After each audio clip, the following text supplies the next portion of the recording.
You know what we need? We need a program that can help veterans. Make sure veterans are well represented and also have everything that they need, you know, and if they happen to be disabled or something like that, you know, make sure that these people can function in our society, in our world. That's what we need. You know what? I just thought of it. You know what we're going to call it? WEI.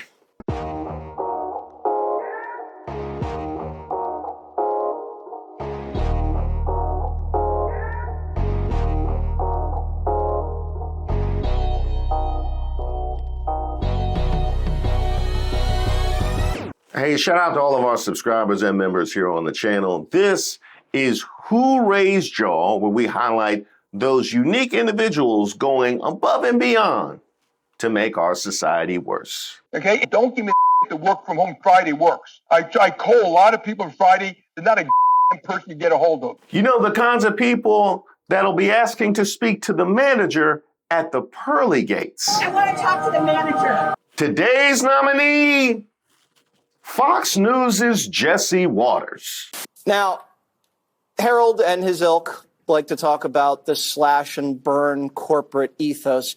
We just need to be a little bit less callous with the way, Harold, we talk about DOGE'ing people. Okay, I want that to sink in.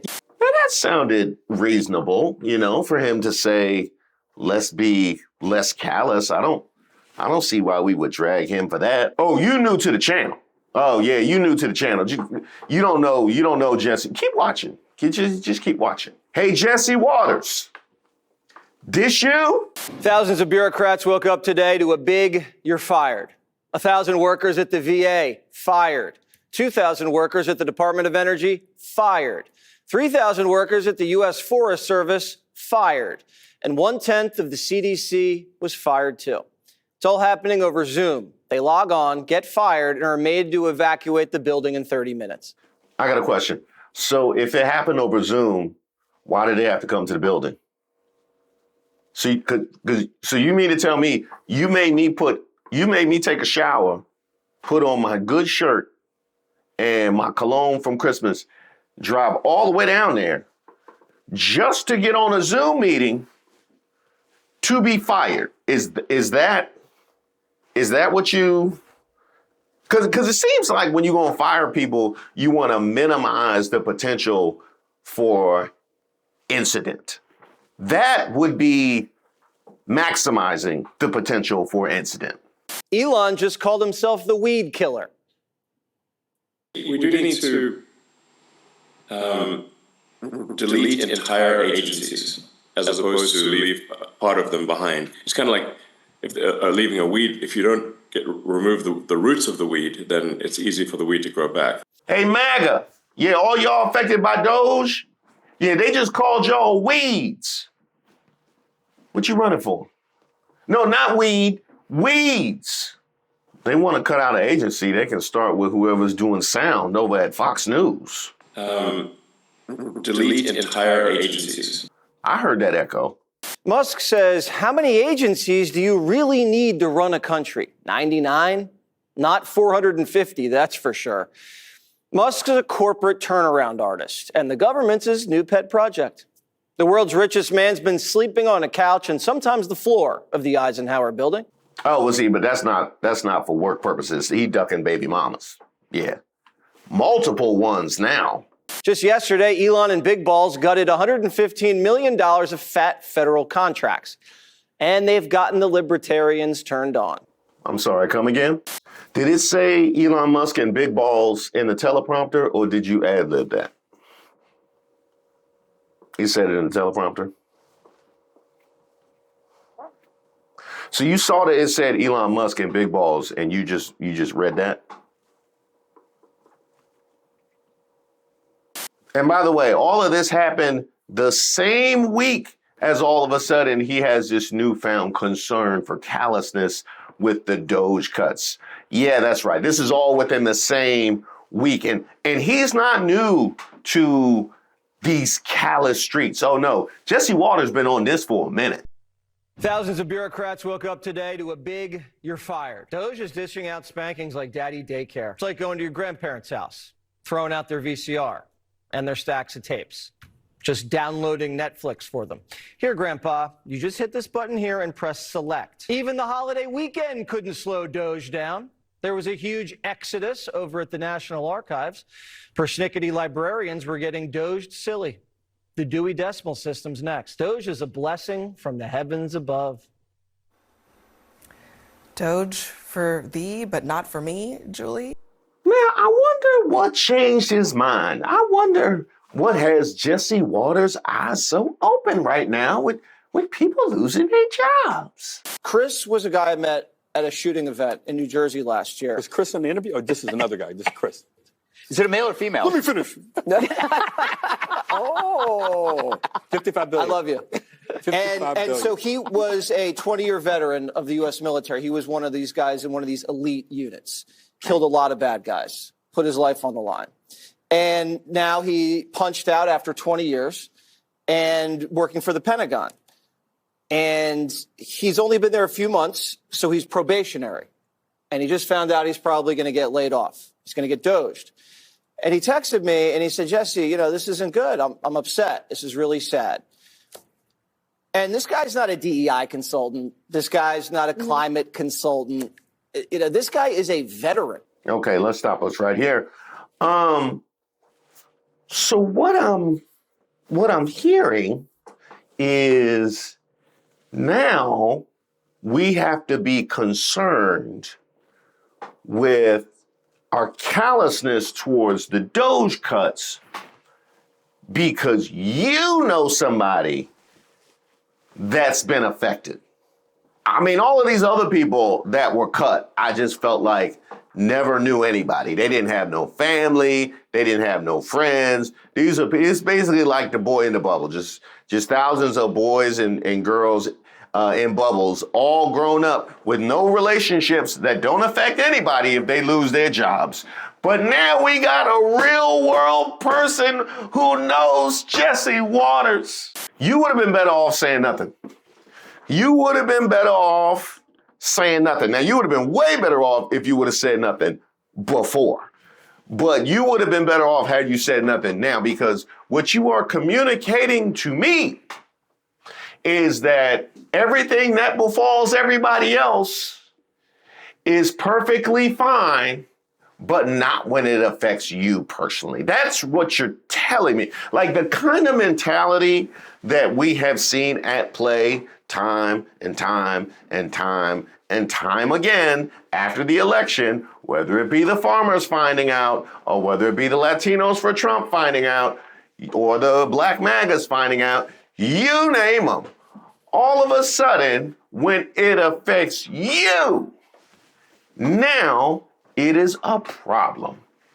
Now, let's also address the fact that you talk about how he's not a DEI consultant, but he's a veteran. This guy is a veteran.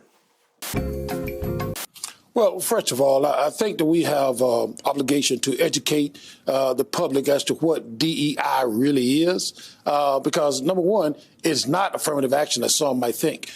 DEI is about making sure that, say, a veteran may have a handicap, an injury from the services, and come to work for the federal government. DEI would make sure that that veteran has the I guess I would say the opportunity to work in a job, and they will place them in a position where they could accommodate that veteran and so that they can do their job.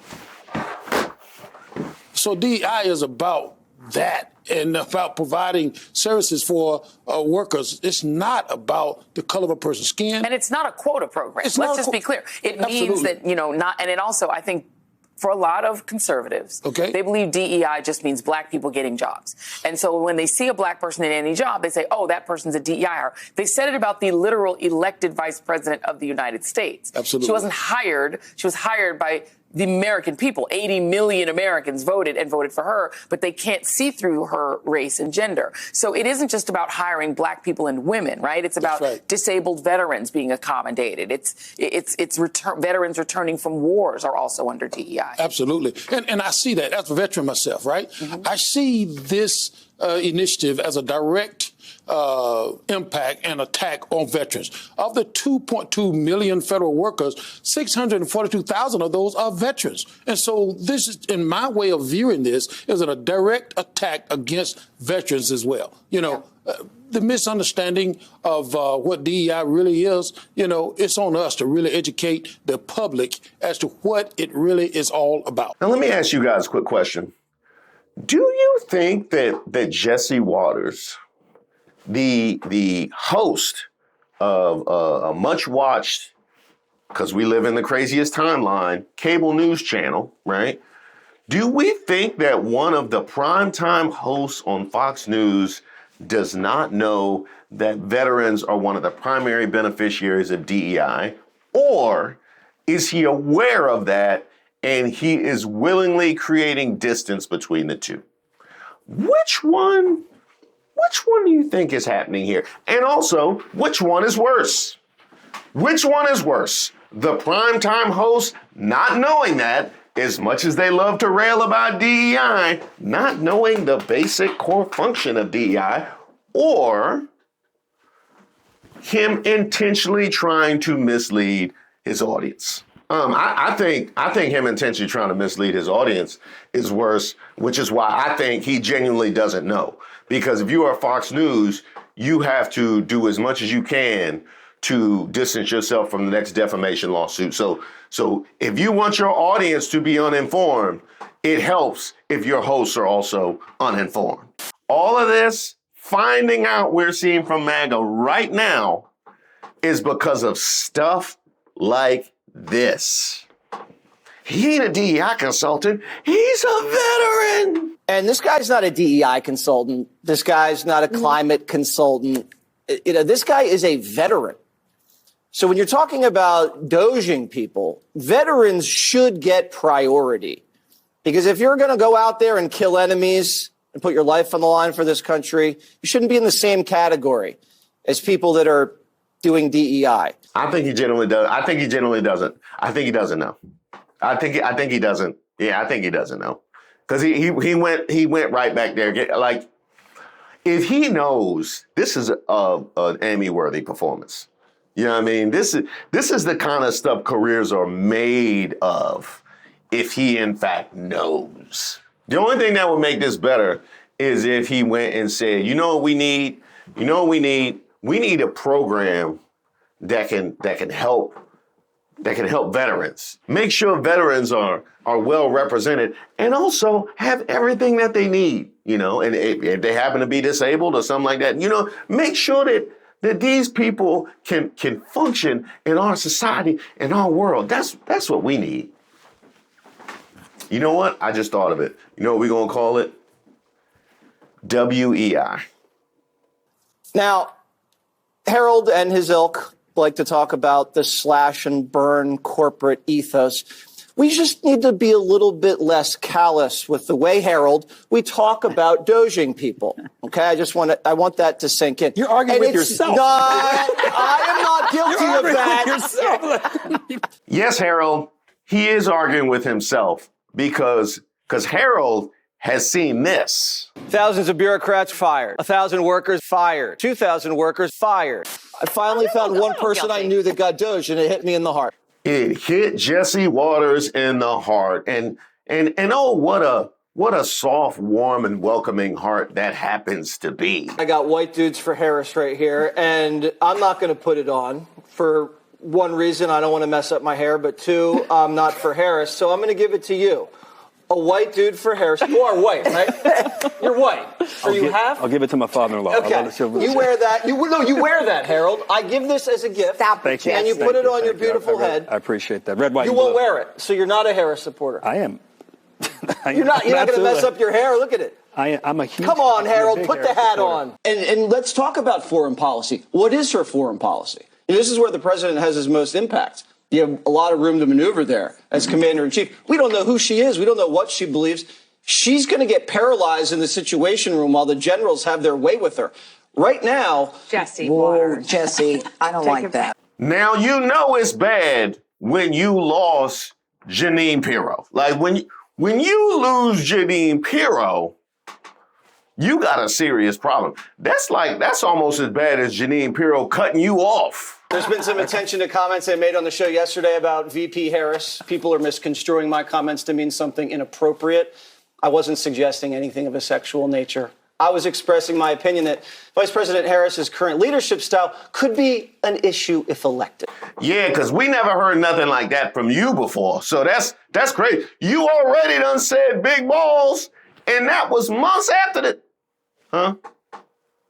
Oh, you want to go? Okay. Hey, Decoding Fox News, do your thing. Jesse Waters is correct. Jesse Waters is responsible for what he says, and he is clarifying what he said. Bravo. But I'm going to give you a sample of why so many of us thought what he said was sexual. When I was trying to get Emma to date me, first thing I did, let the air out of her tires. She couldn't go anywhere. She needed a lift. I said, hey, you need a lift? She copped right in the car. Does she know this? It's a hooker convention. I put it in front of Jesse. I say, don't grab me, grab this. This floats, because we don't want a panicking victim to drown the lifeguard in the process. What if I want to grab you? Well, we'll talk about that later. Janine, he's not going to give you mouth to mouth, no matter how much you're struggling. Jesse, no. Something about the way you say genitals, Judge. Don't even go there. Jesse? Bell bottoms. Oh, really please. tight in the crotch. Oh, my God. Really just... Jesse offered me a ride on the tractor, and I declined. Yes, that was a euphemism. You're gross. I see a poll like this, and I get excited. That thrill just went down my leg. What? No, we're not doing that. Permission to speak on behalf of high school girls. Sees shrinkage? I don't see shrinkage. This scandal's a grower, Ronaldo. Let's say you have a horrible sex life. Humans are driven by sex. Men want to mate. Women want to mate. What are you craving right now? Steak. Ooh. I'm actually really hungry. Wow, there you go. How about you, Jesse? Sex. You have a signed copy on your way, Marianne. And you just devour that, you naughty little girl. There's going to be no skydiving, no swimming with anything, no threesomes, no Mount Everest climb. No threesomes? No threesomes on Mount Everest. I don't understand. That's what the Sherpa's for. And last thing, wear a condom. And then when she comes crawling back on her hands and knees, begging to go out on a date, do I say, sure, fine, where do you want to go, Red Lobster? No. I let her squirm. And then do you take her to Red Lobster? Because I like Red Lobster, so I can use anytime somebody will go meet a Red Lobster. No, you're just gonna do the sexist thing all of the time. The incredibly creepy story of Jesse Waters stalking women. Jesse Waters has a strange thing about women. He's like an awkward teenager going through puberty, confused about his own feelings towards them. Ultimately, he seems unable to see them as anything other than lesser than himself. There is, of course, his now infamous assertion that you can't be a man and support a woman for president. Jesse Waters is a child. A prepubescent little boy who had to force a much younger woman into a relationship and exploit power dynamics to feel like he was a man. This isn't a left or right thing. This is a creep thing. The dude is a fucking creep. Damn! Put your glasses back on. It's looking bad. It's looking bad, Jesse Waters. It's looking bad. It ain't looked this bad since you asked black people, did they want reparations or a father in the home? I would ask, do you want a check for a few $1,000s, or do you want a father who's in your life and married to your mother? Because if you have a father in your life, that check's gone after you cash it. You will, if you have a father, that is the single most determinative factor to financial success in this country. And yes, that, by the way, was said by a father outside the home. Yeah. Yeah, father outside the home came to ask black people, did they want reparations or a father in the home? Because of how valuable that apparently is. That happened. But the good news, Jesse Waters, is you're not alone. Your level of hypocrisy, now having your eyes be open because you were affected personally, actually happens to be spreading across some of our GOP lawmakers. Inside the GOP's careful pushback to Musk's DOGE effort, congressional Republicans are publicly projecting that they're in lockstep with the way Trump and Musk are attempting to slash the federal workforce. But under the surface, some GOP lawmakers are growing concerned by the effort to usurp Congress's control of the federal purse strings, and they're dealing with a deluge of calls from worried constituents and federal workers who are looking to their elected officials for answers. See, when I was asked whether or not to limit Trump's power, I ceded, just to protect myself. So out of self-preservation, I ceded to Trump because that was the best thing for me to do, was just to cede all the power to Trump. And now he's taken all of that power and now it's hurting me personally. So now I will again do the thing that is in my best interest and rail against it, but on the low. But I'm gonna rail against it on the low because now I'm affected. You know what I mean? I understood that he was going to do things before that were going to affect other people in a very negative way. But quite frankly, I don't care about other people at all. So that's why I came to Capitol Hill. You know what I mean? I came to Capitol Hill so I can serve myself and not other people. This seemed to be the place for that.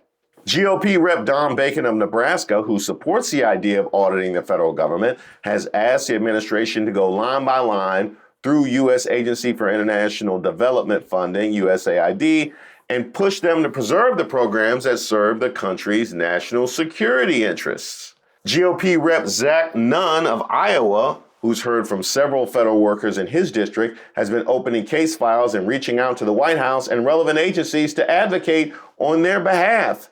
We've been very clear that the headache with the federal bureaucracy largely resides within the national capital region. Most of the folks that we've got in Iowa are frontline workers that are serving people in our community. See, I'm okay with you indiscriminately firing federal workers. Just keep it in this area. You know what I mean? Like if you could just exclude Iowa, you know what I mean? If you could just exclude Iowa, because I recognize that indiscriminately firing people is not systematic and in any particular way and doesn't serve any particular goals. But that's fine if you do it. That is the DOGE equivalent of mass deportation, but let's just leave the Cubans alone. Yeah, they all right. Maria Salazar, a Republican congresswoman who openly supported Trump, is now asking him to not deport Haitians, Cubans, Venezuelans, and Nicaraguans. And well, what do we have here? Republican districts with the largest share of federal workers in their overall workforce.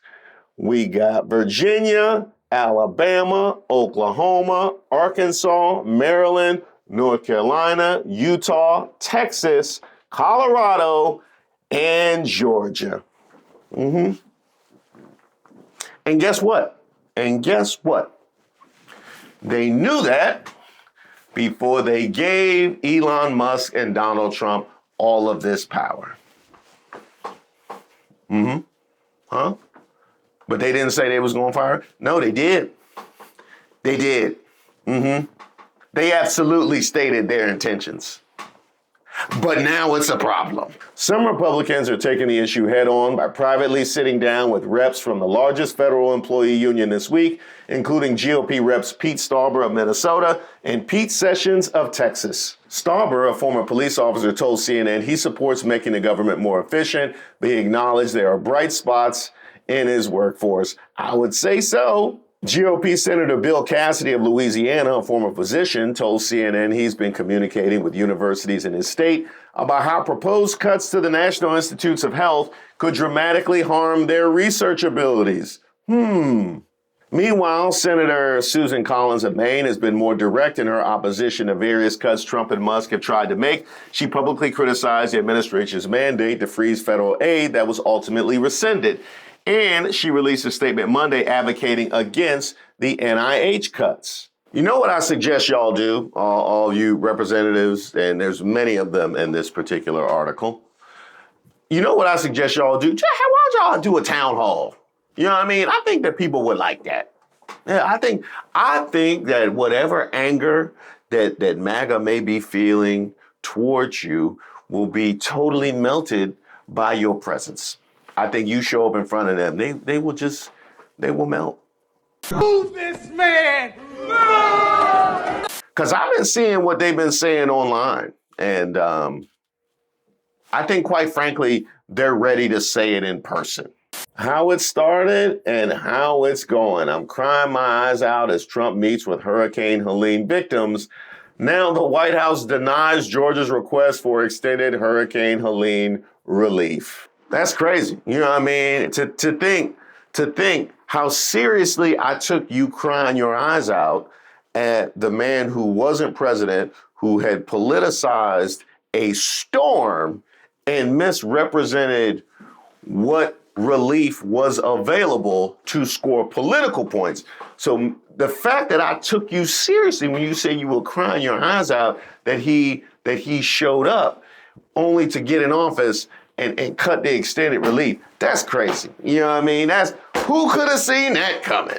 My father-in-law lives just outside of Asheville, North Carolina, and he was badly damaged by Hurricane Helene.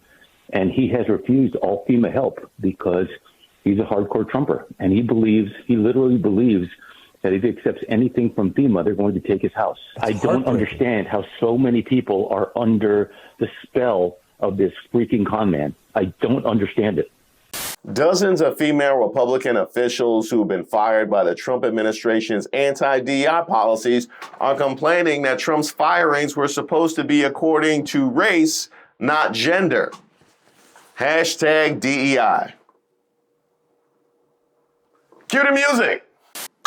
Never thought. Thank you guys so much for supporting the channel. We have reached a new subscriber milestone, and they're each significant in their own way. You is kind, you is smart, you is important. It's the community that's been built around this channel, whether it's you guys comments and going back and forth during the premieres, or it's whether it's you guys comments on the actual videos, or you guys sharing the content. Those are all things that have helped this channel reach the level that it is right now, and it is those things that will allow it to continue to succeed and thrive. So I just wanted to say thank you. Some of your comments and some of your emails, and by the way, if you want to email me, admin@reesewaters.com, if you want to make sure that I have to see something that you have to say, or if you have a suggestion for content, some of your comments and your emails have been so incredible. I actually will start responding to them, not just via the comments or via email, but here on the content itself, because it warrants that. Of course, if you would like to join this channel, there's a link to membership in the description box to all of the videos. And of course, be sure to check out my second channel, Way of Waters, where I'll be dropping content on a regular basis as well, trying to find some level of peace. That's where you first got me messed up. She gave him to him, another man, like I'm not gonna get roasted. I ain't found it yet. I'm looking for it. That's what the channel is for.